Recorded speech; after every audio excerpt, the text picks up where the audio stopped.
자, 이준석이가 대선 끝나고 제일 신이 났는데 윤 대통령에 대해서 가장 막말을 지금 막힌 입이 뚫린 듯 하고 있는 사람이 이준석입니다.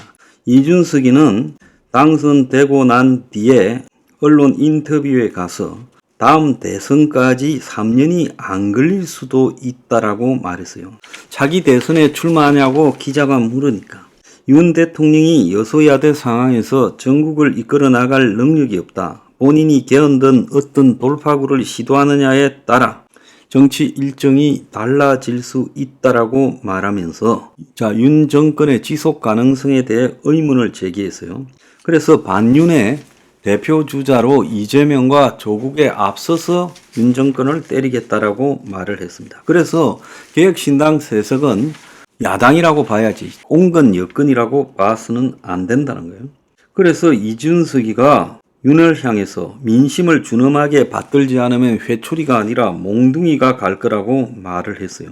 그러면서 또 조선일보 인터뷰에서는 윤이 지난 2년간의 일에 대해서 직접 말을 해야 된다라고 이야기를 했어요. 자, SBS 라디오에서 아까 말한 다음 대선이 몇 년 남았느냐라고 자기가 기자한테 물어서 기자가 3년이라 말하니까 확실합니까? 라고 이렇게 말을 했어요.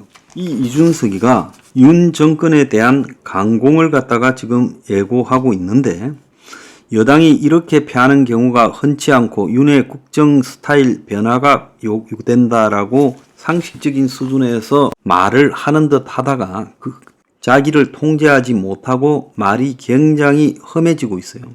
이준석이가 이 중앙일보하고의 이제 이야기에서 등장했는데 중앙일보가 대선 이후에 윤을 야권과 협치하라 그러고 이준석을 굉장히 띄우면서 여러 가지 지금 이준석 입을 통해서 중앙일보가 원하는 그런 이야기들을 해대고 있어요. 이준석이가 윤이 전국을 돌파하려면 권력 분산 개헌을 하라 했습니다. 이준석의 마스터, 즉 이준석을 뒤에서 주무르는 사람, 그리고 이준석이 그 사람의 아바타라는 이야기가 있죠. 누굽니까? 김종인이죠. 그 사람은 이원 집정부제적 개헌을 지금 평생 추구했던 사람입니다. 그런데 중앙일보가 이준석이 당선이 이번 총선의 하이라이트다라고 말을 하면서 이준석이 하고의 인터뷰를 통해서 박근혜가 총선에 대패하고 조기에 물러났는데 윤도 심각하게 받아들여야 된다. 윤이 전국을 돌파하고 싶으면 야당과 타협안을 내야 되는데 그중 하나가 권력 분산을 위시한 개헌 과제일 수 있다라고 말하며 이를 통해 권력 구조 개편이나 임기 단축에 대해서 이야기할 수 있다며 윤의 임기 단축을 언급했습니다. 살려줄 거니까 임기 단축시키고 빨리 내려가라 이야기죠. 자, 그래서 이준석이가 이런 이야기를 하고 있다라는 것은 김종인의 말을 지금 그대로 받아서 하고 있습니다. 이번에도 이준석이가 사실상 그 개혁신당의 공천심사위원장을 김종인을 데려와서 하지 않았습니까? 그래서 이 이준석이가 지금 열린 입으로 지금 굉장히 윤을 압박하고 있어요. 어떻게 보면 법적인 리스크가 있는 이재명이나 조국보다 이준석이가 더 윤을 강하게 공격할 가능성이 있어요. 이준석은 같은 당에 있었고 대선 과정에서 같이 했기 때문에 윤에 대해서 굉장히 잘합니다. 이준석과 김종인이 대선에서 윤하고 끊임없이 부딪혔고 결국은 이준석이 두 번이나 잠수를 탔고 김종인하고 윤하고도 결국 선대위 구성을 둘러싸고 트러블이 생겨서 막판에는 김종인이 빠지는 사태까지 나오지 않았습니까? 김종인과 이준석 이 두 사람은 윤하고의 관계에서 차라리 몰랐으면 더 나았을 이런 불구대천의 원수와 비슷한 관계예요. 서로가 자존심이 센 세 사람이 자존심을 다쳤다라고 생각하기 때문에 복수 의지나 이런 것들이 더 강하고 그래서 윤에 대해서 이준석이가 조국이나 이재명보다 더 강하게 공격하면서 윤의 퇴진을 갖다가 밀어붙이고 결국 윤이 살고자 박근혜가 마지막에 그렇게 했던 것처럼 개헌을 갖다가 제안하도록 만들어서 저들이 야당하고 중재해서 개헌판으로 끌고 가려고 할 거예요. 여기서 이재명과 조국이 정상적으로는 이준석의 그런 개헌판을 응하지 않겠죠. 왜? 조국이나 이재명이나 대권에 가까이 가 있고 이준석은 그들보다는 세가 적고 포지션도 애매하잖아요.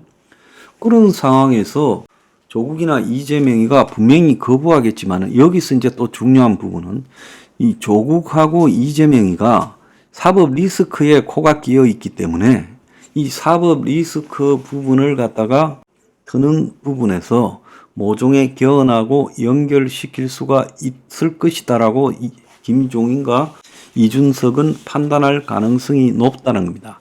그렇기 때문에 이재명과 조국에 있는 사법 리스크가 나는 없다.